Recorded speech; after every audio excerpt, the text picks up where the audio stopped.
आज रसिया और यूक्रेन के बीच लड़ाई छिड़ी हुई है और हर न्यूज़ चैनल पर यही दिखा रहा है कि क्या ये वर्ल्ड वार 3 की शुरुआत है, और हर न्यूज़ चैनल पर दिखा रहा है कि इसकी शुरुआत नाटो की वजह से हुई है। तो आइए हम लोग शुरू से समझते हैं कि नाटो क्या है। इसको शुरू से समझने के लिए हमें स्टार्टिंग करनी पड़ेगी सेकेंड वर्ल्ड वार यानी द्वितीय विश्व युद्ध से। तो सेकेंड वर्ल्ड वार की शुरुआत होती है 1939 से और चलता है 1945 तक। तो सेकेंड वर्ल्ड वार में पूरा विश्व 2 खेमों में बट गया था। एक खेमा था जिसका नाम था एलाइड पावर, और एलाइड पावर में मुख्य रूप से 4 देश थे जो लीड कर रहे थे। उसमें पहला था रूस, दूसरा अमेरिका, तीसरा ब्रिटेन और चौथा फ्रांस। और एक तरफ थे एक्सिस पावर। एक्सिस पावर में मेन रूप से था जर्मनी, इटली और जापान। तो समय था 1945 का, जब ये युद्ध अपने लास्ट चरण में था और समाप्ति की कगार पे था। उसी वक्त हिटलर सुसाइड कर लेते हैं। युद्ध में अपनी हार को देखते हुए हिटलर सुसाइड कर लेते हैं और जर्मनी आत्मसमर्पण कर देता है। लेकिन अभी जापान हार नहीं मानता है, और जापान हमला करने की प्लानिंग बनाता है अमेरिका पे, और ये बात अमेरिका के राष्ट्रपति को पता चलती है। तो कुछ दिन पहले ही अमेरिका एटम बम बनाया था, और एटम बम जो बनाया था उसका सीधे 2 जगह जापान के 2 शहरों पे गिरा देता है अमेरिका, 6 अगस्त और 9 अगस्त को, हिरोशिमा और नागासाकी पे।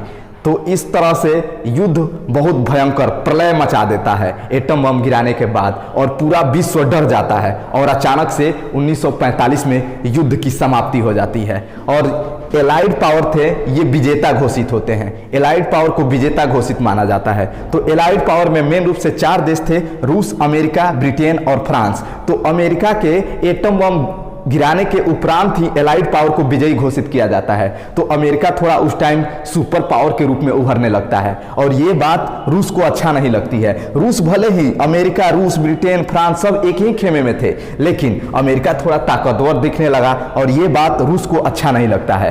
तो विजयी होने के पश्चात ये जब अलग होते हैं, आते हैं, तो इन दोनों में अब धीरे धीरे युद्ध शुरू होता है। और ये युद्ध डायरेक्ट नहीं होता है, ये कोल्ड वार के रूप में होता है। तो सेकेंड वर्ल्ड वार के बाद अमेरिका और रूस में कोल्ड वर्ल्ड वार यानी शीत युद्ध जारी होने लगता है, और पूरा विश्व जो था वो 2 खेमों में बटा था, एलाइड पावर और एक्सिस पावर। तो एलाइड पावर विजयी होते हैं, तो इसमें अमेरिका जो था ये पूंजीवाद को मानने लगते हैं, ये अपना अलग चीज बनाते हैं, बोलते हैं कि हम पूंजीवाद को मानेंगे। और रूस जो था वो साम्यवाद को मानने लगते हैं। तो अमेरिका कहता है कि जो पूंजीवाद को मानने वाले देश है वो हमारे साथ आ जाए। जो पूंजीवाद को मानने वाले देश हैं, अमेरिका उनको अपने साथ जोड़ने के लिए बोलने लगता है, और इस तरह से जो देश पूंजीवाद को मानने वाले थे वो एक साथ जुटने लगते हैं, और ऐसे ही मिला के बनता है नाटो। तो नाटो की स्थापना होती है 1949 में। 1949 में जो देश पूंजीवाद को मानने वाले थे वो अमेरिका के साथ आने लगते हैं, और जो अमेरिका के साथ आने लगते हैं उसी देशों को मिला के बनता है नाटो, और उसकी स्थापना होती है 1949 में।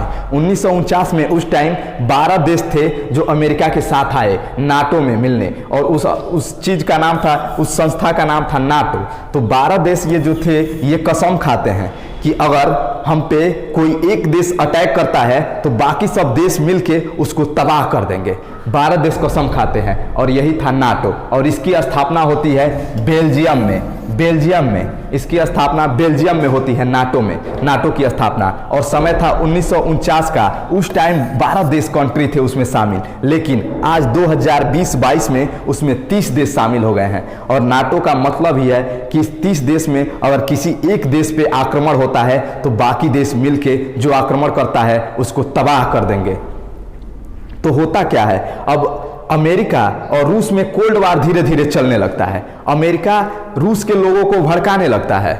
सेकेंड वर्ल्ड वार के बाद, द्वितीय विश्व युद्ध समाप्ति के बाद, अमेरिका यूएसएसआर रूस के लोगों को भड़काने लगता है और रूस को तोड़ना चाहता है, और काफी हद तक अपने मकसद में कामयाब भी होता है, और रूस को एक बड़ा हिस्सा छोड़ के बाकी 15 छोटे छोटे देशों में तोड़ देता है। उसी में से एक देश बनता है यूक्रेन। तो यूक्रेन कोई नया पहले से कोई देश नहीं था, ये रूस से टूटकर एक अलग हुआ देश बनता है जिसका नाम होता है यूक्रेन। तो यूक्रेन अमेरिका के भड़काने पे अलग टूट के एक देश बना, और केवल यूक्रेन ही नहीं बना, इस तरह से छोटे छोटे 15 और देश बने। तो कुछ दिन बाद अब रूस प्लानिंग करता है, कुछ समय बीतता जाता है तो रूस फिर चाहता है कि जो देश हमसे अलग हो गए थे उनको हम आपस में जोड़ ले। फिर रूस अपने आप को जोड़ना चाहता है जो देश उनसे अलग हुए थे।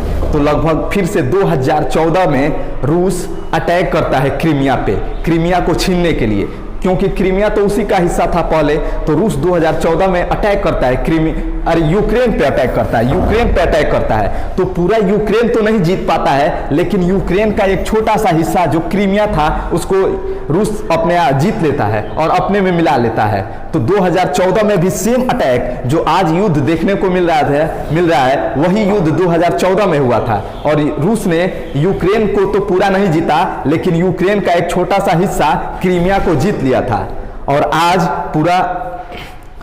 पूरा रसिया अटैक कर दिया है यूक्रेन पे, यूक्रेन को जीतने के लिए। तो इसका मेन वजह जो है नाटो है। तो नाटो क्या है? अमेरिका बोला कि सीधे यूक्रेन जाता है, यूक्रेन जो ये देश है ये अमेरिका के पास जाता है और बोलता है कि आप हमारी मदद कीजिए, हमसे यूएसएसआर हमसे लड़ना चाहता है, हमें छीनना चाहता है, हमें मदद कीजिए। तो अमेरिका बोलता है कि हम मदद क्या करें, तुम आओ और इस नाटो में शामिल हो जाओ, इस नाटो देश में शामिल हो जाओ। और नाटो देश में शामिल होने का मतलब है कि अगर कोई देश इन पे एक देश पे अटैक करेगा तो बाकी देश मिलके उस पे फिर से अटैक कर देंगे। तो ये रूस को कतई बात अच्छा नहीं लगता है कि ये यूक्रेन जो है ये नाटो में शामिल हो। तो यूक्रेन को रूस नाटो में शामिल होने नहीं देना चाहता है, और यूक्रेन अभी शामिल भी नहीं हुआ है, इसलिए अभी शामिल होने की प्लानिंग चल रही थी। अभी अमेरिका इसको ऑफर दे रहा था यूक्रेन को कि आइए आप भी नाटो में शामिल हो जाइए। अगर नाटो में शामिल हो जाता यूक्रेन तो यहाँ तक सब नाटो का ना कब्जा हो जाता, यहाँ भी नाटो की सेना आ सकती थी, मतलब अमेरिका की सेना आ सकती थी, यहाँ तक आ जा सकती थी। तो ये बात रूस को अच्छा नहीं लगता है, और रूस ने नाटो में शामिल होने से पहले ही यूक्रेन पे हमला कर दिया। और भविष्य में हो सकता है एक देश न रहे यूक्रेन, तो एक देश घट भी सकती है। तो आश्चर्य होने की कोई बात नहीं है। यूक्रेन रसिया का ही बहुत पहले से हिस्सा था, जो बाद में अमेरिका के भड़काने पे अलग हुआ, और आज रसिया फिर से यूक्रेन पे अटैक करके और अपने आप में मिला ले, तो एक देश कमी हो जाए तो इसमें कोई घबराने की बात नहीं है। तो अगर ये वीडियो आपको अच्छा लगा हो तो इसे शेयर जरूर करिएगा। ठीक है।